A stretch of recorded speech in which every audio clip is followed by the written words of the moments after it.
أعوذ بالله من الشيطان الرجيم بسم الله الرحمن الرحيم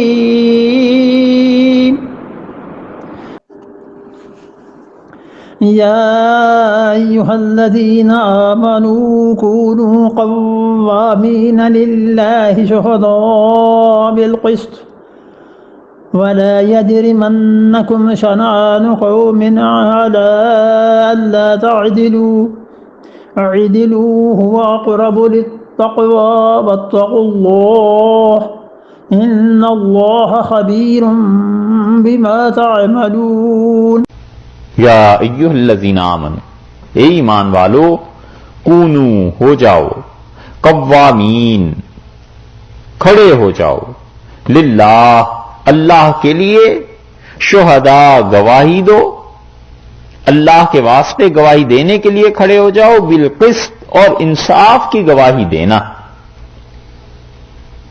ولا یجرمنکم اور تمہیں آمادہ نہ کرے، شنآن قوم کسی قوم کی دشمنی اس بات کا باعث نہ بنے، علی اس پہ نہ لے آئے کہ اللہ تعدلو کہ تم ان کے ساتھ انصاف سے کام نہ لو، یہ نہ کرنا، عدلو انصاف سے کام لو اپنے دشمنوں سے بھی، ہوا اقرب للتقوی اور یہ ہے وہ چیز جو چیز لگتی ہے تقوی سے، اور یہ چیز ہے جو تقوی کے قریب ترین کی چیز، واتقوا اللہ ڈرو اللہ سے، ان اللہ خبیر بما تعملون اور اللہ باخبر ہے جو کچھ کہ تم کرتے ہو۔ یہ آیت کریمہ دوسری مرتبہ نازل ہوئی، یعنی دوسری مرتبہ یہاں آئی ہے، پہلے آئی تھی نا ایک جگہ، گواہی کا بیان پہلے کہاں آیا تھا؟ ہیں کیا؟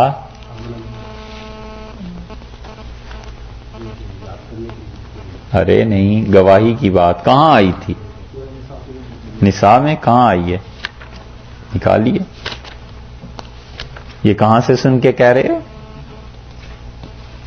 انہوں نے کہا ہے، وہی میں پوچھ رہا ہوں کہاں سن کے کہہ رہے ہو؟ وہ نہیں آئی بھائی، وہ جو ترجمہ ہمیں دیکھ دیکھ کے بتاتے تھے، 43 سورہ نساء میں چلیں 43 دیکھ لیتے ہیں، 143 یا صرف 43؟ صرف، اچھا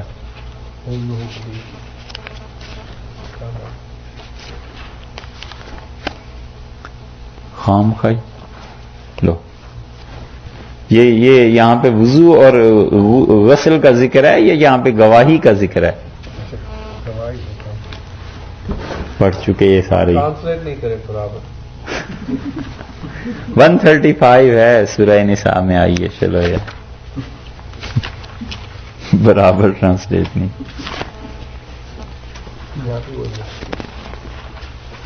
ملی جی؟ سورہ نساء 5واں پارہ ہے اور 135 نمبر آیت ہے۔ ان دونوں کو آپ دیکھیے گا کہ دونوں میں فرق کیا ہے۔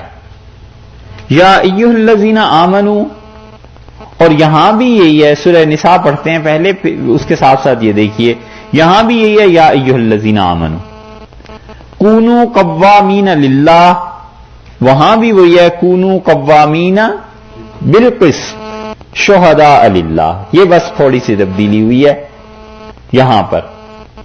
اور پھر آگے فرمایا وَلَوْ عَلَىٰ أَنفُسِكُمْ أَوِ الْوَالِدَيْنِ وَالْأَقْرَبِينَ إِن يَكُونَ غَنِيًّا أَوْ فَقِيرًا فَاللَّهُ أَوْلَىٰ بِهِمَا، اور یہاں پر فرماتے ہیں کہ اعدلوا هُوَ أَقْرَبُ لِلتَّقْوَىٰ وَاتَّقُوا اللَّهَ إِنَّ اللَّهَ خَبِيرٌ بِمَا تَعْمَلُونَ۔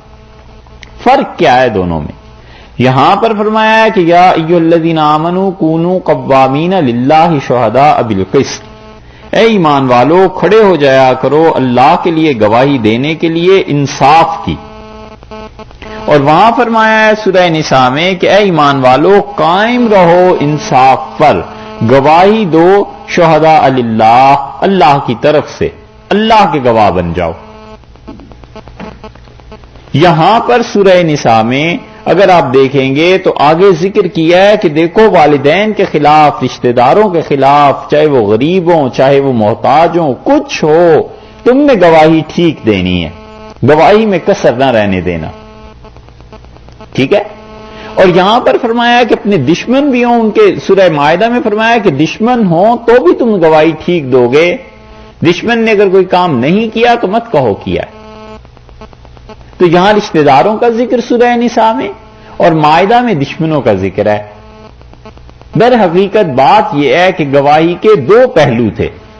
البحر المحیط میں ابو حیان اندلسی رحمت اللہ علیہ کہتے ہیں کہ گواہی کبھی کبھی آدمی دیتا ہے رعایت اور مربت میں انصاف ختم کر دیتا ہے کہ فقیر ہے، غریب ہے، رشتہ داریاں، یہ سورہ نساء میں منع کر دیا کہ دیکھو گواہی سچی دینا، رشتہ دار چھوڑ، والدین کیوں نہ ہو، تمہاری اپنی جان کیوں نہ ہو، اس کی زد میں آتی، جھوٹ مت بولو، گواہی ٹھیک تو یہاں یہ کہہ دیا۔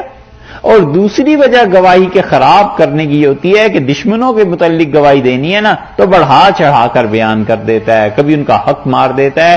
اس چیز کی نفی سورہ مائدہ میں کر دی۔ اللہ نے فرمایا کہ دشمنوں کے لیے بھی گواہی دینی پڑ جائے تو گواہی سچی دینی۔ تو رشتہ داری میں اور دشمنی میں دونوں حالات میں دونوں جگہ تکمیل فرما دی۔ ایک جگہ ایک پہلو بیان کر دیا سورہ نساء میں رشتہ داری، والدین، اپنی جان کا، کہ دیکھو نہیں گواہی غلط نہیں دینی، اور یہاں دشمنوں کے متعلق کہہ دیا کہ دشمن ہو تمہارا تو بھی سچ بولنا، چاہے اس کا فائدہ دشمن کو پہنچ رہا ہے مگر گواہی سچی دینا۔ ایسی بھی کوئی کتاب اور تعلیم ہے انسانوں کے لیے کہ اللہ نے فرمایا وَلَا يَجْرِمَنَّكُمْ شَنَآنُ قَوْمٍ عَلَىٰ أَلَّا تَعْدِلُوا، اور کسی قوم کی دشمنی کے باعث عدل مت چھوڑو، انصاف نہ چھوڑ دینا، تمہاری دشمنی ہے تو بھی انصاف سے کام لو۔ اب دیکھیے سورہ مائدہ کی آیت، یہ دوسرا پہلو اس کا فرمایا ہے کہ یا ایھا الذین آمنوا، اے ایمان والو، کونو ہو جاؤ قوامین للہ، اللہ کے لیے کھڑے ہو جایا کرو۔ اس کا مطلب یہ ہے کہ گواہی کے لیے تیار رہو، یہ نہیں ہے کوئی تمہیں بلائے گا تو جا کے گواہی دو، بلکہ اپنی خوشی سے گواہی دو جا کے، اور لوگوں کو ان کے حقوق انصاف دلاؤ۔ لیکن آج کل ہمارے معاشرے میں نہ کرے، جو معاشرہ بر صغیر کا ہو گیا ہے اس میں گواہی خود سے دینے نہ جائے، وگرنہ اپنے آپ کو عذاب میں پھنسا لے گا، رشوت بھی دے گا، پیسے بھی دے گا، اور خواری بھی ہوگی عدالتوں میں، وقت بھی ضائع ہوگا، اور حتیٰ کہ آدمی اتنا تنگ ہو جاتا ہے کہ نماز روزے سے بھی، خدا کی خالصتاً جو عبادت ہے اس سے بھی جاتا ہے، اور اس کے ساتھ ساتھ جو ذمہ داریاں معاشرتی طور پہ ہوتی ہیں ان سے بھی انسان چلا جاتا ہے۔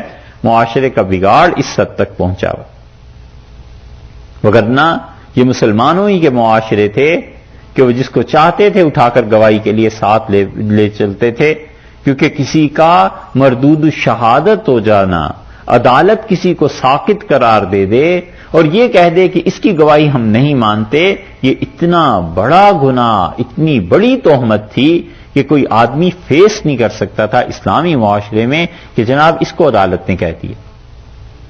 یہ ایسے ہی تقریباً بات ہو جاتی ہے جیسے یہاں کریڈٹ کارڈ ہسٹری جو ہے نا، ہر آدمی ڈرتا ہے کہ کہیں کریڈٹ کارڈ میں ہسٹری خراب نہ ہو جائے، اور دیکھو اس کا بھی خیال کرو اور اس کا بھی، اور اگر ایک بار انہوں نے کہہ دیا کہ یہ کریڈٹ کارڈ کی ہسٹری خراب ہے، بس اس کے بعد تو مارا ہی گیا۔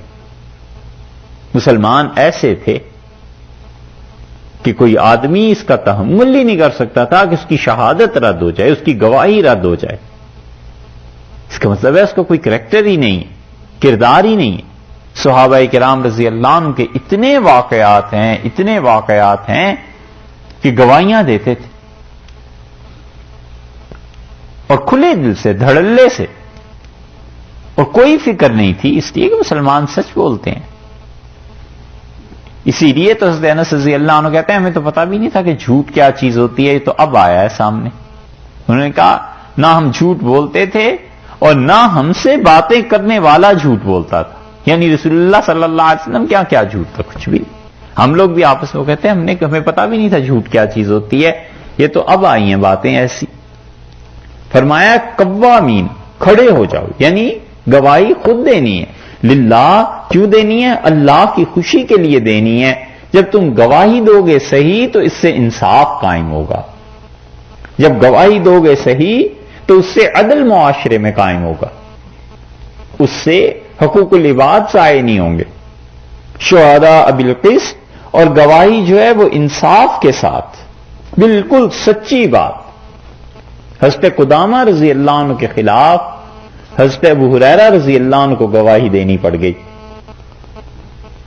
کہ قدامہ رضی اللہ عنہ جو ہیں انہوں نے شراب پی.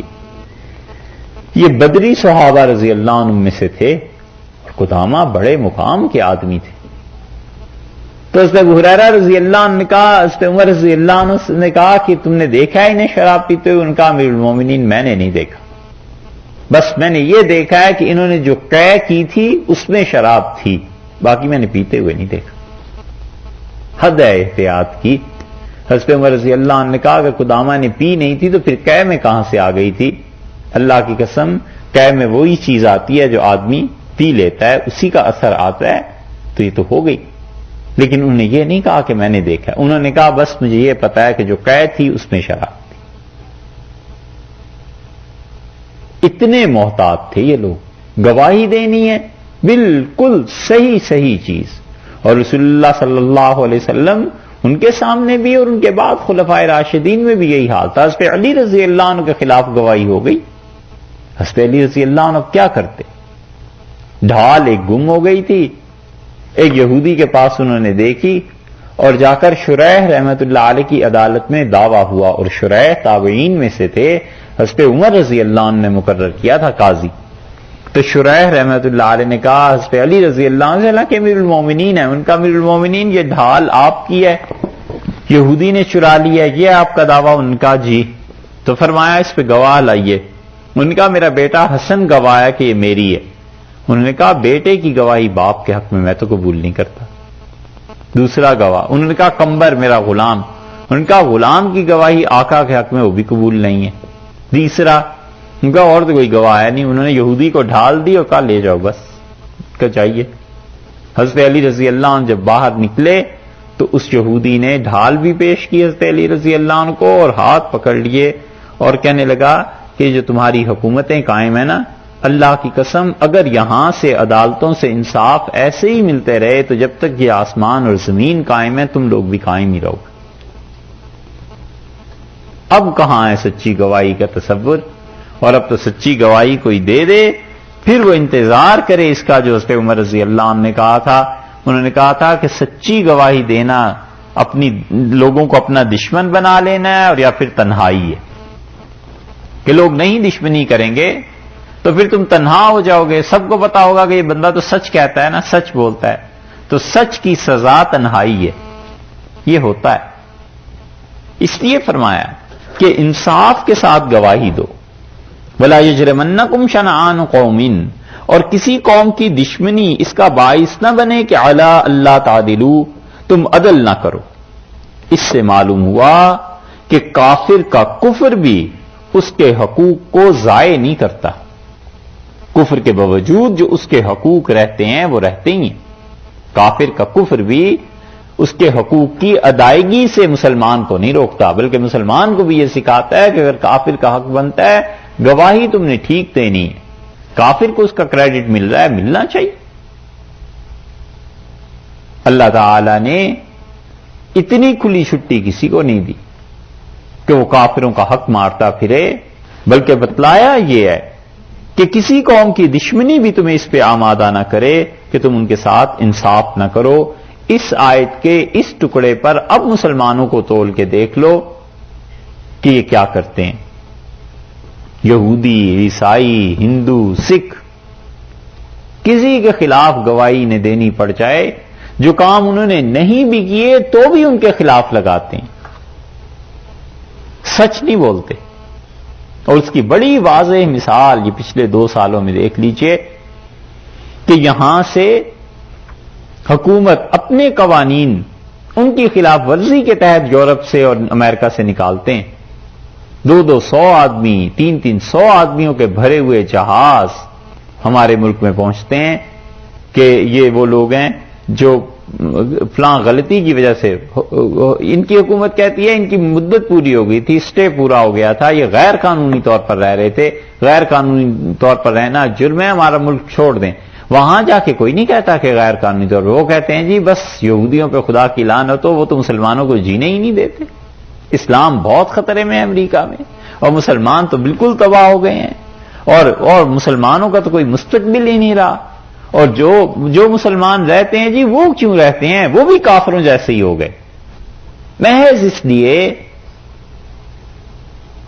کہ اس انسان کو خود رہنا نہیں ہوا. اور خود جب رہ رہا تھا تب کافروں کے ساتھ نہیں رہ رہا تھا، تب تو فرشتے صبح و شام آتے تھے گھر میں. یہی ہے نا. تو یہ کون سا کرائیٹیریا ہے آخر مسلمانوں کا اور انسانوں کا اور اسلام کا کہ جہاں پر اس کی زد اپنی حرکتوں کی خود پہ پڑتی ہے، اسلام کو ڈھال بنا لیا ہے کہ اسلام بس جی اسلام کے ہم تھے. کئی واقعات خود ذاتی علم میں، ایک ڈاکٹر صاحب تھے، انہیں نکال دیا یہاں سے، سب جانتے تھے کہ وہ چھپے ہوئے تھے. تو جب وہ آئے تو وہ مسجد میں آتے تھے محلے کی اور سب کو معلوم تھا، لیکن وہ جمعے میں امام صاحب کے بعد اٹھ کے خود تقریر شروع ہو جاتے تھے امریکہ کے خلاف، ایسے ایسے یہودی ہم نے دیکھا، یہ ہوا یہ ہوا. تو لوگوں نے، کسی بھلے مانس نے پوچھ ہی لیا ان سے کہ حضور کب جانے کا ارادہ ہے دوبارہ؟ تو کہنے لگے یار ویزا ہی نہیں ملتا، کیا کریں. اب اصل بات کھل کے سامنے آئی نا کہ ویزا نہیں ملتا، ورنہ پہلے سب ٹھیک تھا. تو یہ کون سا معیار ہوا؟ اللہ نے فرمایا اپنے دشمن کے خلاف بھی اگر انصاف کی بات کرنی پڑ جائے، اعدلو، انصاف سے کام لو. یہ عدل ہے جس پہ دنیا قائم، اور یہ عدل ہے جس سے شریعت اور معاشرہ قائم ہے. اگر عدل نہیں رہے گا تو ایسا آدمی اللہ کے حقوق کو بھی پورا نہیں کر سکے گا. اس لیے فرمایا اعدلو، عدل کرو. جو صحیح خالص عدل ہے نا، اسی کو آپ دوسرا نام دینا چاہیں تو اسلام ہے بس. اور اسلام کو اگر آپ کہیں کہ دوسرا نام اس کا کیا ہے تو وہ انصاف ہے، عدل ہے. اسلام میں عدل سے اوپر کا درجہ ہے، اور وہ اللہ کا فضل ہے، احسان ہے، نیکی ہے، قربانی ہے. احسان سے، عدل سے نیچے کا درجہ اسلام نے نہیں رکھا، اور وہ ظلم ہے. اسلام کہتا ہے عدل تو پہلی سیڑھی ہے، اس کے بعد اوپر جانا ہے. احسان کرو، مہربانی کرو. عدل یہ ہے کہ تمہارے دشمن کو سزا ملنی چاہیے، احسان یہ ہے کہ اسے بھی معاف کر دو. عدل یہ ہے کہ تمہیں برابر کا حق ملنا چاہیے، احسان یہ ہے کہ اپنے حق سے دوسرے کے لیے دستبرداری اختیار کر لو. ہمیشہ اچھائی سے کام لو، لیکن اس سے نیچے اتر آؤ، عدل سے اتر کے ظلم پہ، یہ نہیں کرنا. یہ تو مسلمان کر ہی نہیں سکتا. هو اقرب للتقوی، اور فرمایا یہ تقوی کے بہت قریب ہے.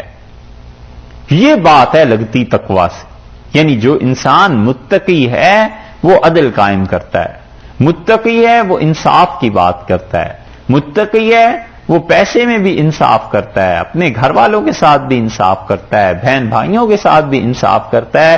ہر جگہ پہ اطمینان اور انصاف کی بات. حضرت عمر رضی اللہ عنہ میں یہ تقوی تھا نا، تو عدل پوری مملکت میں قائم رہا. ہر جگہ، اپنی ذاتی زندگی سے لے کے حکومت تک، ہر جگہ عدل ہے، انصاف ہے. کسی پہ ظلم نہیں ہے، کسی پہ زیادتی نہیں ہے. اسی لیے تو خلافت اتنا عرصہ چلی ہے. عدل یہ طبیعت میں ہوتا ہے انسان کی، اور اس کے ساتھ کام کرتا ہے. عمر بن عبدالعزیز رحمت اللہ علیہ نے اس عدل کو قائم کیا، تب جا کر خلافت قائم ہوئی. اور اب تک لوگ یاد کرتے ہیں ان کے دور کو. عدل تھا، انصاف تھا کہ انصاف سے کام لو. یہ چیز بالکل ابھی قریب کے زمانے میں، یہ مغلوں میں اتنا عرصہ انہوں نے حکومت کی ہے. کیا چیز انہیں حکومت جس چیز سے قائم رہی؟ عدل تھا، انصاف تھا. ہندو اٹھ کے گئے اور عدالت میں جا کے دعویٰ کیا نور جہان کے خلاف، اور جہانگیر نے کہا کہ نور جہان کو، اس نے کہا میری توہین ہو جائے گی. اس نے کہا کوئی توہین نہیں، عدالت میں جاؤ اور قاضی سے جا کے بات کرو. ہندوؤں نے تمہارے خلاف جو دعویٰ کیا ہے اگر وہ ثابت ہو جائے گا تو تمہیں سزا ملے گی. اکبر نے یہ بات کہی. جہانگیر نے لکھی ہے کہ والد کہتے تھے، اکبر مجھ سے کہتے تھے، والد کہتے تھے کہ پورے ہندوستان پہ تم نے حکومت کرنی ہے، اور تم لوگ اگر انصاف قائم نہیں کرو گے تو حکومت نہیں رہے گی. اس لیے کفر کے ساتھ حکومت چل جاتی ہے، ظلم کے ساتھ نہیں چلتی. کفر کے ساتھ حکومت چل جاتی ہے، اللہ چلاتا رہتا ہے، ڈھیل دیتا ہے. فرعون کی حکومت کو دیکھ لو، مگر جب ظلم شروع ہوتا ہے نا، پھر نہ وہ قومیں رہتی ہیں تو نہ ان کی حکومتیں رہتی ہیں. یہ ظلم اتنی منحوس چیز ہے کہ قبر میں بھی تاریکی پیدا کر دیتا ہے، انسانوں کی زندگی میں بھی تاریکی اور ظلمتیں پیدا کر دیتا ہے. قوموں کی راہیں گم ہو جاتی ہیں جب لوگوں میں عدل قائم نہیں رہتا. اس لیے انصاف کا حکم. حضرت عمر رضی اللہ عنہ کی طبیعت میں انصاف کی اس حد تک بات ہے، بیت المقدس گئے ہیں، اتنا طویل سفر، اور کہا زیادہ اونٹ کیا لے جا کر کرنے ہیں، بس ایک سواری کافی ہے. تو اپنے غلام اسلم کہتے ہیں، ان کے رضی اللہ عنہ کہتے ہیں، ہم ساتھ میں گیا تو جتنا پیدل چلتے تھے اتنا اونٹ پہ سواری ہوتی تھی. پھر ایک منزل چلتے تھے، پھر ایک منزل میں اتر جاتے تھے. میں چلتا، مجھے بٹھا دیتے تھے اونٹ پہ، کہتے تھے کہ ہم دونوں کا برابر کا حق ہے، جتنا میں پیدل چلوں اتنا تم اونٹ پہ بیٹھو، اور جتنا تم اونٹ پہ بیٹھو گے ہم پیدل چلیں. یہاں تک کہ بیت المقدس جب پہنچے تو میری باری تھی اونٹ پہ بیٹھنے کی. میں نے کہا امیر المومنین لوگ کیا کہیں گے کہ امیر المومنین مہار اونٹ کی تھامے ہوئے چل رہے ہیں اور غلام نوکر اوپر بیٹھا ہوا ہے. تو مجھے بڑی شرمندگی ہوئی. تو اس پہ مرضی اللہ عنہ کا بالکل نہیں، لوگ جو کچھ بھی کہیں اب تمہاری باری ہے، تم ہی بیٹھو گے. اور وہ کہتے ہیں اس حال میں وہ گئے صحابہ کرام رضی اللہ عنہ کے سامنے کہ میں اوپر بیٹھا ہوا ہوں اونٹ میں اور امیر المومنین اس کی نکیل پکڑ کر چل رہے ہیں. اس سے بڑا اب انصاف کیا ہوگا؟ اسی لیے ذاتی زندگی میں بھی انصاف تھا، اہلیہ کے ساتھ، بھائی کے ساتھ، سب کے ساتھ. اپنے بھائی زید رضی اللہ عنہ سے محبت تھی، اور اس پہ عمر رضی اللہ عنہ کو بہت محبت تھی اپنے چھوٹے بھائی سے. ایسی محبت تھی کہ ان کی شہادت کے 12 سال بعد، 10 سال بعد کہتے تھے کہ اب بھی جب یمامہ سے ادھر سے ہوا آتی ہے نا تو مجھے اپنے بھائی کی خوشبو آتی. عبداللہ ابن عمر رضی اللہ عنہ کہتے ہیں کہ حضرت زید رضی اللہ عنہ شہید ہو گئے چچا. تو اب جب مدینہ منورہ میں ہم فتح ہوئی تو ہم لوٹے واپس. حضرت بکر رضی اللہ عنہ سب کے لیے کھڑے تھے، حضرت عمر رضی اللہ عنہ بھی کھڑے تھے، اور میری ہمت نہیں ہو رہی تھی کہ والد کے سامنے جاؤں تو چچا کی بات کیسے کروں کہ وہ تو شہید ہو گئے. اور مجھے پتا تھا کہ انہیں محبت ہے بہت. تو بھائی کے اشتیاق میں بار بار دیکھتے تھے. آخر جانا تو تھا ہی. جب میں سامنے پہنچا تو مجھ سے کہا زید کہاں ہے؟ تو میں نے کہا استشہد، شہید ہو گئے. تو میرے تھپڑ مارا ایک اور کہنے لگے چچا شہید ہو گئے اور تو جیتا رہ گیا، تو کیوں نہیں شہید ہو گیا؟ چچا کیوں نہیں بچ گئے؟ اتنا عدل، اتنا انصاف، ان کی اولاد، ان کے باقی لوگوں کا خیال. ذاتی زندگی میں بھی وہی، اور امیر المومنین بن گئے تو بھی وہی. یہ چیز ہے. اللہ نے فرمایا اعدلوا هو اقرب للتقوی، انصاف سے کام لینا. اور یہ تقوی کے قریب ترین چیز ہے. 9 پیالے بنوا لیے اس پہ عمر رضی اللہ عنہ نے، اور جب کوئی چیز آتی تھی مدینہ منورہ میں زیادہ، کوئی کھانا، کوئی پھل، کوئی ایسی چیز، 9 پیالوں میں برابر تقسیم کرتے تھے اور کہتے تھے کہ سب کو رسول اللہ صلی اللہ علیہ وسلم کی 9 بیویاں ان سب کو بھیجو، اور جو سب سے کم حصہ ہوتا تھا فرماتے تھے یہ میری بیٹی کی طرف بھیجنا. یہ چیز تھی. اس عدل کو چھوڑ دیا ہے لوگوں نے، اور اپنی ذاتی زندگی میں عدل قائم نہیں کر سکتے. کہتے ہیں کہ حکمران وقت عادل ہو جائے. ہوا اقرب للتقوی، اللہ نے فرمایا ہے اپنے دشمن کے ساتھ بھی انصاف سے کام لینا. واتقوا اللہ، ڈرتے رہو اللہ سے. پھر تقوی کی بات آ گئی. اوپر کہا تھا ہم نے جو نعمت کی دی ہے تمہیں اسلام، اور جو عہد و پیمان ہے جو تم نے کہا ہے سنیں گے اور اطاعت کریں گے. پھر فرمایا دیکھو اللہ سے ڈرو. یا انصاف کی بات ہے، پھر فرمایا واتقوا اللہ، ڈرو اللہ سے. ان اللہ خبیر بما تعملون، اور جو تم عمل کرتے ہو اللہ کو اس کی خوب خبر ہے. اللہ ایک ایک چیز کو جانتا ہے کہ تم نے کیا کیا ہے اور کیا نہیں کیا. حضرت ابو موسیٰ اشعری رضی اللہ عنہ نے پیسے بھجوانے تھے مدینہ منورہ، تو انہوں نے عبداللہ ابن عمر رضی اللہ عنہ سے کہا کہ یہ پیسے لے جاؤ. اور اس عمر رضی اللہ عنہ کو دینا کہ خزانے میں داخل کر دیں، یہ مسلمانوں کا پیسہ ہے. تو انہوں نے کہا کہ حضرت میں لے کے تو جا ہی رہا ہوں پیسے، یہاں سے کوئی چیز نہ خرید کے لے جاؤں، تجارت کر لوں گا، یہاں سے اچھی چیز لے جاتا ہوں مدینہ منورہ میں بیچوں گا، اس میں سے جو بھی نفع ہوا آدھا مسلمانوں کا حصہ ہے بیت المال کا اور آدھا میرا ہے اگر آپ اجازت دیں. انہوں نے کہا لے لو. انہوں نے گھوڑے خرید لیے، مدینہ منورہ میں آ کے بیچے تو پیسہ ظاہر ہے نفع ہوا انہیں. حضرت عمر رضی اللہ عنہ کو پیسے دیے تو حضرت عمر رضی اللہ عنہ نے کہا تمہارا حصہ کام کہ میرا حصہ یہ ہے، تو وہ پیسے ان سے لے لیے اور فرمایا اسے بھی داخل کرو اور اپنے باپ کے سر پہ مسلمانوں کا پیسہ اپنی تجارت کے لیے استعمال کرتے ہو، نفع کماتے ہو اس سے. اور اگر تمہارا باپ امیر المومنین نہ ہوتا تو پھر میں دیکھتا کہ ابو موسیٰ کیسے تمہیں پیسے دیتے ہیں. اور ابو موسیٰ رضی اللہ عنہ کی کھچائی ہو گئی، خط لکھا، ڈانٹ پڑی کہ یہ کیوں کیا ہے ایسے. کیا کیا انصاف کی بات آدمی سنائے. فرمایا اللہ سے ڈرو کہ اللہ خوب جانتا ہے جو اعمال تمہارے ہیں، انصاف سے ہٹو گے خدا کی گرفت ہو جائے گی. جتنا انصاف سے آدمی ہٹا ہوا ہوتا ہے اتنا ہی خدا کے غضب کا شکار ہو جاتا ہے. اور جتنا عدل کرتا رہتا ہے اللہ تعالیٰ اس انسان کے ساتھ اتنی مہربانی کرتے ہیں، رات کو آرام سے سوتا ہے کہ عدل انصاف سے کام لیا ہے، کوئی کھٹک کوئی خلش نہیں ہوتی. اور جب عدل نہیں رہتا تو پھر پریشانی ہوتی ہے کہ یہ بات کیوں کہی، فلاں چیز کیوں کر دی، فلاں کام کیوں کر دی.